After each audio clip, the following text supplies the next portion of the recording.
What is up, guys? It's your boy Nick again from Empollage, back at it again with some more Empollagement. I'm going to be talking about how to survive college mentally, because your mental state is very important when it comes to all these classes and tests. So yeah, let's get right into this video.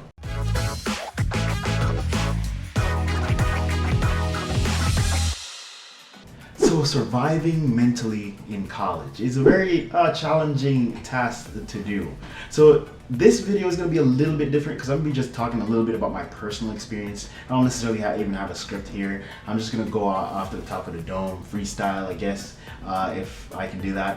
So what happened to me when I was in college is, at first it started off with me like being like floating, like, man, I really want to be an engineer, you know?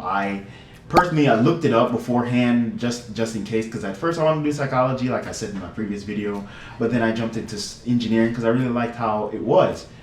Now, when it comes to my mental state, I felt like I was decent. You know, like when I started off, I was like, I got this. You know, the freshman classes are pretty easy compared to like high school. The level didn't start to ramp up until like when I started getting into my junior year, when I actually transferred to UCF.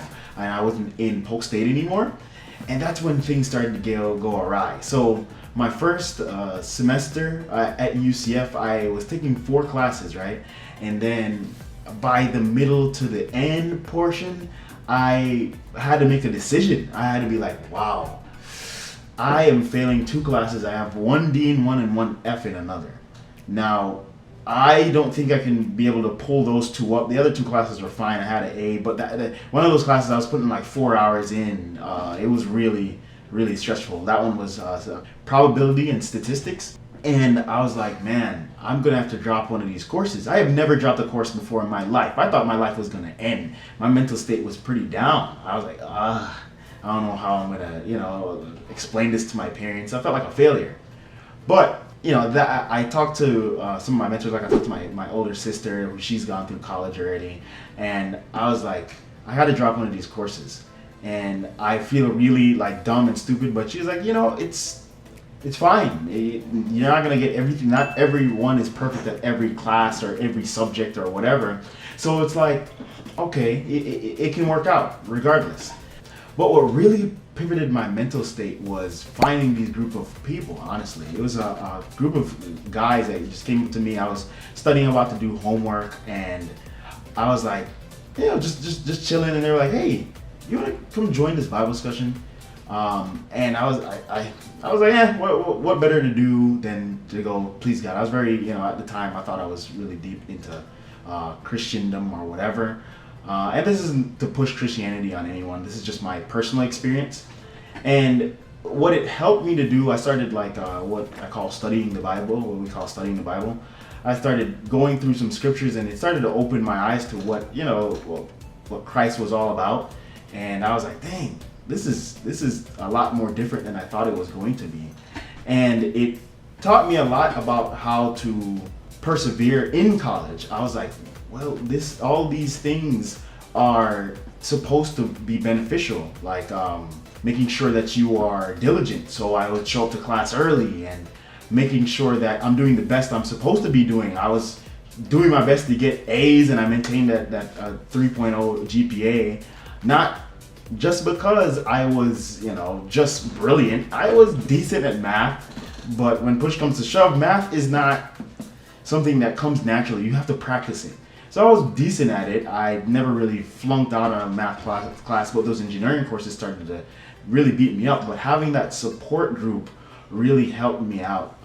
Being able to connect to people, connect to students, and have some fun on Fridays and Wednesdays and Sundays. Just have a little bit of fun, a little bit of breather away from all the stress and deadlines and homework assignments and class. It was a little bit of a solace aside from all the stressors that happened. And I started to actually meditate on the scriptures, which I found that meditating seems to be pretty common when it comes to successful people in general.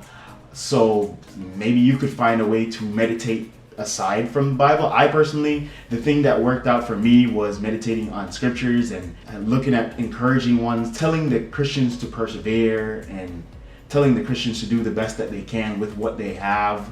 and that God has a purpose and a plan for my life that is a plan to prosper. Now, as I said, this is not to push Christendom on anyone. This is just saying this is what helped me.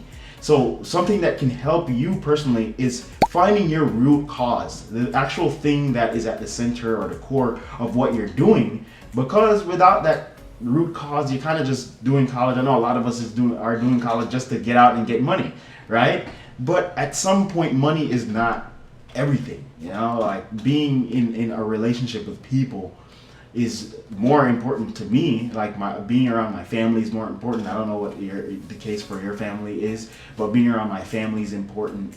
Being around people that actually are supporting me to actually get the dreams that I want to, and not just telling me stuff or dragging me off to some club that never amounts to anything. I don't continue going on this slippery slope. It's fun. It's cool to have fun, but having the people around you that are just telling you to just have fun and party it up or do everything but the thing that you came to college to do, which was find a career that is able to sustain you both physically and something that you don't totally hate. I think that was a big part of it for me that really helped me out, was just being able to be centered. And personally, I got centered on God, on Christ, and that helped me out a lot. So I think that's something that can really help you out. Obviously, this was very off script and a little bit different from what I typically talk about, like more tips, but this is very practical. Finding that root, that centralized cause of why you do what you're doing and why you're doing what you're doing, that helps you to go through the different day to day. So I really hope you appreciated this video, because I took a little bit of a break there, but the whole point of doing all of this was really to help people, and I think through Christ you can be helped. So if you are interested, I will leave a link to my personal church in the video description, just if you're interested. Not as a preachy thing, it's open to anyone if you wanted to do that. And we do have churches all around the globe. It's not just here where I live in Tampa, but because I was in Orlando at the time.